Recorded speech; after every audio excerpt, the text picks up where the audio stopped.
sejahtera. Selamat datang Yesus, aman pelukannya. Dalam teduh kasih-Nya aku bahagia. Shalom jemaat yang dikasihi Tuhan, bersyukur untuk kebaikan Tuhan kita masih boleh melaksanakan pemahaman Alkitab, belajar Alkitab bersama yang pada saat ini akan saya bimbing. Sebelum kita memulai pemahaman Alkitab ini, saya mengajak kita untuk bersama-sama bersatu di dalam doa. Tuhan kami Yesus Kristus, kami bersyukur hari demi hari boleh kami lalui, boleh kami nikmati bersama dengan keluarga kami semasa kami menjalani social distancing. Pada saat ini Tuhan, untuk menguatkan iman kami dan menambah pengetahuan kami, bimbinglah kami dalam pembelajaran Alkitab ini Tuhan, agar setiap yang menjadi kehendak-Mu boleh kami pahami dan boleh kami kerjakan dalam kehidupan kami hari lepas hari. Terima kasih Tuhan kami Yesus Kristus, kami berdoa kepadamu. Amin. Jemaat yang dikasihi Tuhan, sesuai dengan bahan yang disampaikan oleh Sinode, masih dalam rangkaian masa perayaan Paskah dan Pentakosta, pada minggu ini bahan pembelajaran Alkitab kita terambil dari Injil Yohanes, pasalnya yang ke-20, Yohanes pasalnya yang ke-20, ayatnya yang ke-24 hingga ayatnya yang ke-29. Ayatnya yang ke-24 hingga ayatnya yang ke-29. Demikianlah firman. Yesus menampakkan diri kepada Thomas. Tetapi Thomas, seorang dari ke-12 murid itu yang disebut Didimus, tidak ada bersama-sama mereka ketika Yesus datang ke situ. Maka kata murid-murid yang lain kepadanya, "Kami telah melihat Tuhan." Tapi Thomas berkata kepada mereka, "Sebelum aku melihat bekas paku pada tangannya, dan sebelum aku mencucukkan jariku ke dalam bekas paku itu, dan mencucukkan tanganku ke dalam lambungnya, sekali-kali aku tidak akan percaya." 8 hari kemudian, murid-murid Yesus berada kembali dalam rumah itu dan Thomas bersama-sama dengan mereka. Sementara pintu-pintu terkunci, Yesus datang dan ia berdiri di tengah-tengah mereka dan berkata, "Damai sejahtera bagi kamu." Kemudian ia berkata kepada Thomas, "Taruhlah jarimu di sini dan lihatlah tanganku. Ulurkanlah tanganmu dan cucukkan ke dalam lambungku, dan jangan engkau tidak percaya lagi, melainkan percayalah." Thomas menjawab dia, "Ya Tuhanku dan Allahku." Kata Yesus kepadanya, "Karena engkau telah melihat aku, maka engkau percaya. Berbahagialah mereka yang tidak melihat, namun percaya." Amin. Jemaat yang dikasihi Tuhan, kalau kemudian kita melihat cerita ini, maka kemudian kita biasanya akan cenderung mendengar beberapa tafsiran tentang Thomas. Apakah Thomas orang yang kurang beriman? Lalu kita kemudian bisa melihat apakah Thomas itu imannya hanyalah iman yang ketika melihat dan lain sebagainya. Kita tidak akan menghakimi Thomas dalam pembahasan Alkitab kita pada hari ini. Karena kalau kita melihat iman yang dimiliki Thomas, tentu tidak lebih buruk daripada iman dari murid-murid yang lain. Iman yang dimiliki oleh murid-murid lain tidak juga lebih baik daripada iman yang dimiliki oleh Thomas. Mengapa? Kalau kita kembali kepada perikop sebelumnya, ada judul di atasnya, Yesus menampakkan diri kepada murid-muridnya. Kita bisa melihat di situ bahwa seluruh murid berkumpul di situ. Berkumpul dalam sebuah ruangan, suatu tempat dengan pintu-pintu terkunci. Pintu-pintu terkunci dengan rapat, dikatakan di situ mereka takut kepada orang-orang Yahudi. Kalau kemudian kita membaca perikop sebelumnya lagi, bahwa di sini dikatakan bahwa Maria Magdalena menemui murid-murid yang lain dan berkata, "Aku telah melihat Tuhan," dan juga bahwa dia mengatakan hal-hal itu kepadanya. Kita bisa lihat di situ bahwa kemudian sebenarnya para murid yang lain juga sudah mendengar bahwa Yesus sudah bangkit dari mulut seorang perempuan yang bernama Maria Magdalena. Apakah itu kemudian menjadikan mereka pria-pria yang berani, murid-murid yang gagah, murid-murid yang perkasa, berani kemudian karena sudah tahu bahwa Yesus sudah bangkit dari kuburnya? Tidak, mereka tetap takut dan mengunci diri mereka dalam ruangan. Kita lihat di sini bahwa kemudian iman yang dimiliki para murid yang lain selain Thomas tidak lebih baik daripada Thomas. Mereka sudah mendengar bahwa Yesus sudah bangkit, tapi mereka tetap takut. Tetap mengunci diri dalam ruangan sampai Yesus menampakkan dirinya. Jadi jelas bahwa sudah menjadi naluri manusia untuk percaya ketika ia melihat dan menyaksikannya sendiri. Sudah menjadi naluri bagi seorang manusia untuk percaya kepada apa yang mereka saksikan sendiri. Itu juga berlaku kepada Thomas. Kemudian dia tidak melihat dengan mata kepalanya sendiri dan dia berkata bahwa kalau aku belum mencucukkan jariku, tanganku kepada bekas paku di tangannya, mencucukkan jariku ke dalam lambungnya, sekali-kali aku tidak akan percaya. Jadi kita tidak akan hakimi itu, karena dalam pola pikir para murid pada saat itu mereka tetap menganggap bahwa Yesus itu adalah pejuang. Yesus itu adalah seorang Mesias dalam pengertian bangsa Israel yang ada di Perjanjian Lama, yang memperjuangkan kemerdekaan bangsa Israel dari penjajahan. Maka ketika mereka menyaksikan Yesus mati dengan mata kepala mereka sendiri, maka yang muncul adalah kekecewaan. Nah, kekecewaan itu kemudian yang berlarut-larut sehingga membuat mereka lupa bahwa Yesus itu sudah berkali-kali menyatakan bahwa dirinya itu adalah raja di kerajaan sorga. Bahwa yang ia perjuangkan itu bicara tentang pembebasan manusia dari dosa. Dan berkali-kali juga ia secara tersirat menyatakan bahwa dirinya adalah anak Allah. Tapi kemudian kungkungan pikiran manusia membuat manusia itu tidak bisa sampai kepada apa yang diharapkan Tuhan. Mereka hanya asik dengan apa yang ada dalam kepala mereka. Mereka akan mengangkat pedang melawan bangsa Romawi, membebaskan bait Allah dari kuasa-kuasa Romawi. Itu adalah cita-cita mereka. Dan itulah yang kemudian, bukan Yesus yang mengkhianati mereka, tapi pikiran mereka sendiri yang mengkhianati kenyataan yang sesungguhnya. Ketika pengkhianatan itu terjadi, kekecewaan yang lahir, lalu kemudian rasa takut. Lalu kemudian ketika orang sudah kecewa biasanya sulit untuk percaya. Maka kemudian itulah yang terjadi kepada para murid, sehingga ia berkumpul, menyembunyikan diri, mengunci diri agar tidak tertangkap oleh orang-orang Yahudi. Ya, maka apa yang akan kita bahas jika kita tidak akan fokus kepada Thomas dan para murid terkait dengan iman mereka kepada Yesus? Yang kita bahas adalah kalimat Yesus yang terakhir dalam perikop ini. Berbahagialah mereka yang tidak melihat namun percaya.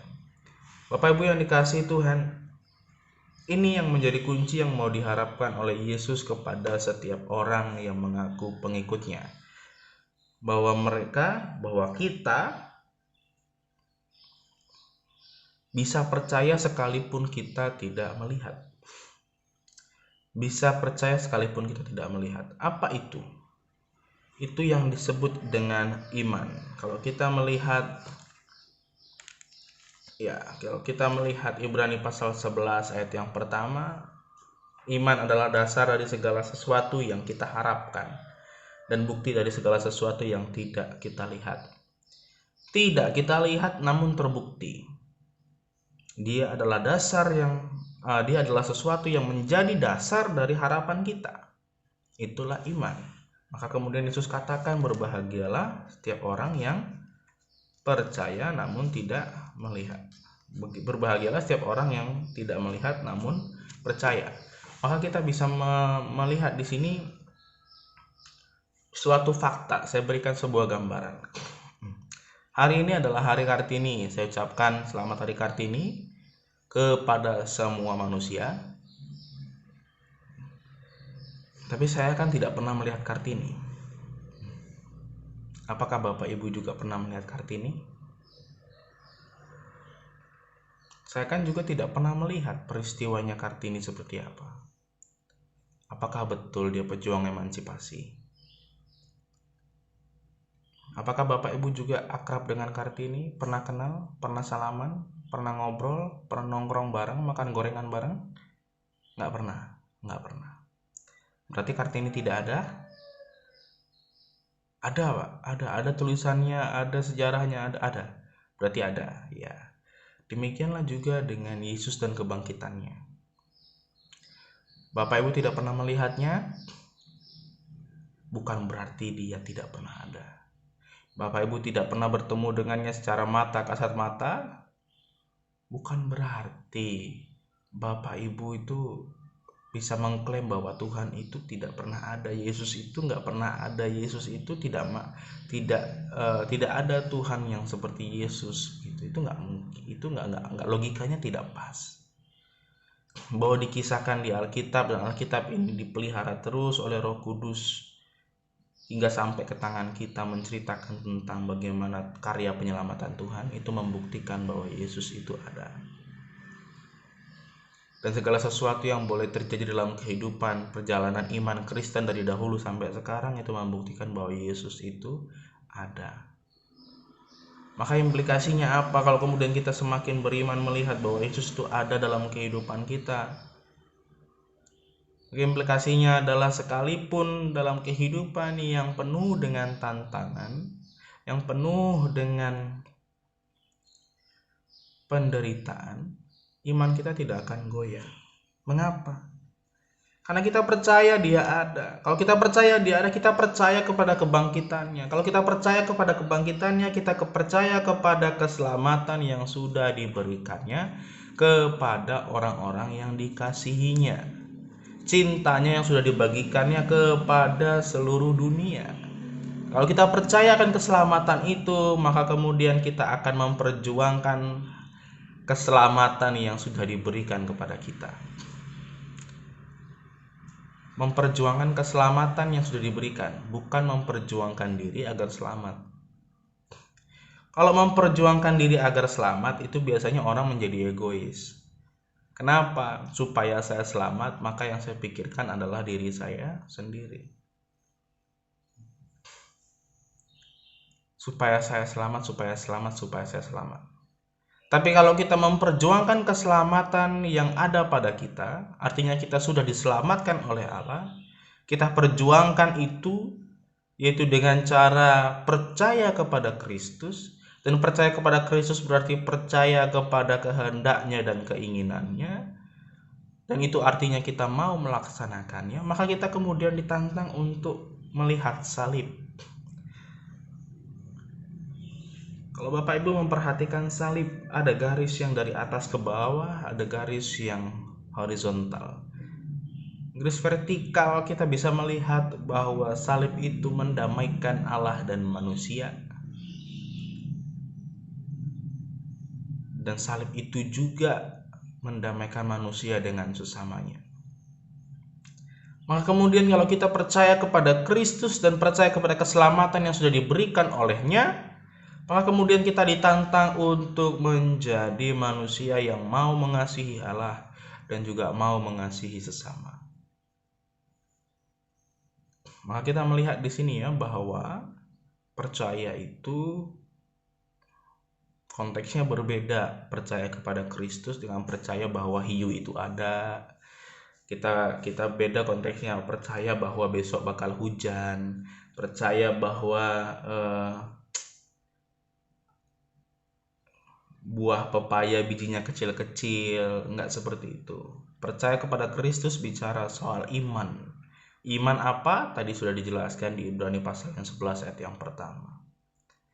Maka Bapak Ibu yang dikasihi Tuhan, Jika dahulu para murid mungkin sulit untuk percaya kepada Kristus ketika mereka belum melihatnya, karena mereka tidak punya bimbingan Alkitab. Alkitabnya ditulis setelah Yesus naik ke sorga. Mereka tidak punya panduan ini. Mereka hanya menyaksikan Yesus, mengalami Yesus, dan mereka gunakan semua pola pikir mereka yang mengungkung mereka bahwa Yesus itu ada panglima perang dan lain sebagainya. Tapi kita adalah anak-anak Tuhan yang diberkati dengan Alkitab, pembimbing kita, penunjuk jalan kita, pengantar kita kepada kebenaran. Maka apa yang sudah dicatatkan di sini seharusnya bisa membawa kita untuk lebih dekat lagi dengan Tuhan. Percaya dan mengimani bahwa Yesus itu ada dan kebangkitannya sungguh terjadi. Dengan demikian dalam kehidupan kita pun tanpa ragu kita akan terus beriman kepada Kristus, dan iman itu juga tercermin dalam kehidupan kita hari lepas hari. Tuhan Yesus memberkati.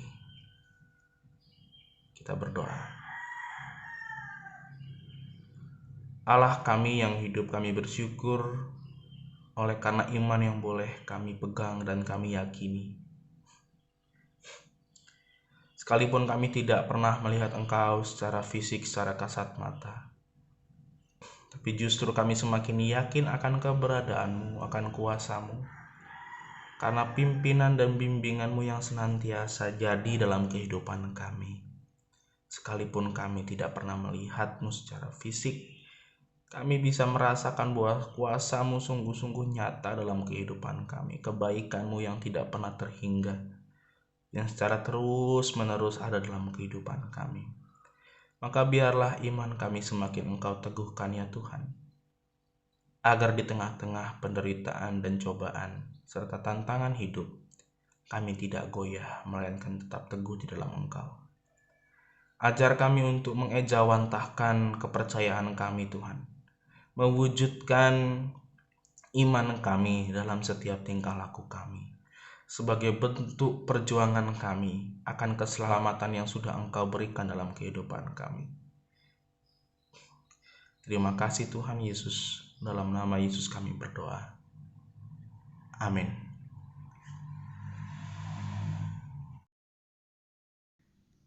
Iya, sekarang tiba saatnya kita untuk menyaksikan beberapa video dari jemaat yang sudah mau mengirimkan kesaksiannya tentang pengalamannya bersama dengan Yesus di tengah-tengah pandemi ini, di tengah-tengah masa-masa sosial atau physical distancing ini.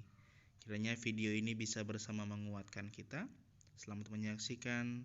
Tuhan Yesus memberkati. Ada satu sobatku yang setia, tak pernah dia tinggalkan diriku. Di waktu aku susah, waktuku sendirian, dia selalu menemani diriku. Namanya Yesus, namanya Yesus, nama Yesus yang menghibur hatiku. Shalom saudaraku, kami sudah selesai melakukan PA malam hari ini. Menurut kami, siapa Yesus selama pandemi COVID ini? Yesus adalah satu-satunya penolong bagi kami. Karena di saat yang lain sedang lockdown, saya justru harus bertemu dengan orang-orang yang baru pulang dari zona merah. Suami juga tetap harus bekerja. Jadi, Yesus benar-benar satu-satunya penolong dan pelindung dan harapan kami. Terima kasih. Selamat malam, Tuhan Yesus memberkati. Selamat malam, Tuhan Yesus melindungi Itu kami. bermacam-macam. Tuhan Yesus menyelamatkan diri saya, yang pasti karena saya seorang ibu. Menyelamatkan seorang ibu itu bahwa Tuhan Yesus adalah, atau Yesus itu adalah Allah yang senantiasa memberikan kecukupan buat kebutuhan kami setiap hari. Baik kebutuhan di dalam rumah tangga, kebutuhan buat anak-anak, kebutuhan buat suami. Itu Tuhan menurut Yesus adalah merupakan sosok Tuhan yang kelihatan, yang mengisi hati kita masing-masing, bahwa apabila Yesus di dalam hati kita, maka kita bisa memiliki Yesus. Oleh karena itu, Bapak Ibu, anak-anakku kabeh, kita jangan ragu-ragu, kita jangan pesimis. Dengan adanya keadaan semacam ini, mari segala sesuatu kita serahkan kepada Tuhan kita Yesus Kristus, agar masalah yang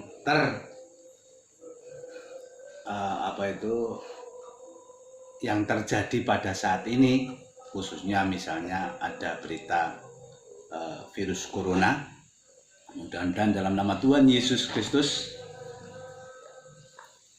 virus corona bisa segera lenyap dari dunia ini, sehingga kita tetap terselamatkan karena pertolongan Tuhan. Shalom, selamat malam.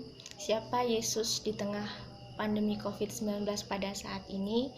Yesus adalah Tuhan dan Juru Selamat saya yang hidup, yang senantiasa menolong dalam kehidupan saya, dan pertolongannya senantiasa tepat pada waktunya. Kesaksian saya di tengah pandemi ini, ketika harus social distancing dan di rumah aja, ternyata ada oknum yang memanfaatkan kondisi ini. Kemarin keluarga kami kehilangan kendaraan kami, sehingga kami tidak lagi punya kendaraan untuk bekerja. Tapi karena kasih setia Tuhan memberikan pertolongannya tepat pada waktunya. Di waktu malam Paskah Sabtu Sunyi, kami sekeluarga berdoa memohon pertolongan Tuhan, menunjukkan jalan keluar dalam setiap kondisi sulit keluarga kami. Dan ternyata di Minggu Paskah kebangkitannya, Tuhan membangkitkan semangat kami, persekutuan kami, dan kehidupan kami. Ternyata Tuhan gantikan dengan pertolongannya yang ajaib melalui kendaraan yang Tuhan berikan. Ya, meskipun tak sama lagi, tapi Tuhan senantiasa ada dan menolong keluarga kami. Teman seiman, ayo semangat, jangan gentar terhadap COVID-19. Selama kita mematuhi peraturan pencegahan dan hidup berdasarkan iman, saya tidak takut mati. Malah selama kita ber-PA sendiri, saya semakin rindu akan Tuhan.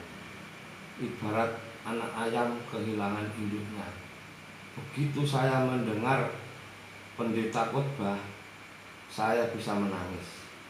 Oh, segitu besar perjuangan pendeta kita. Ia berusaha memberi terang kepada anak-anaknya dengan berbagai macam cara untuk berkhotbah agar anak-anaknya tetap setia kepada Tuhan. Ternyata kami semakin semangat. Semoga COVID-19 membuat kita semangat untuk hidup dan semakin cinta Yesus. Immanuel, Shalom.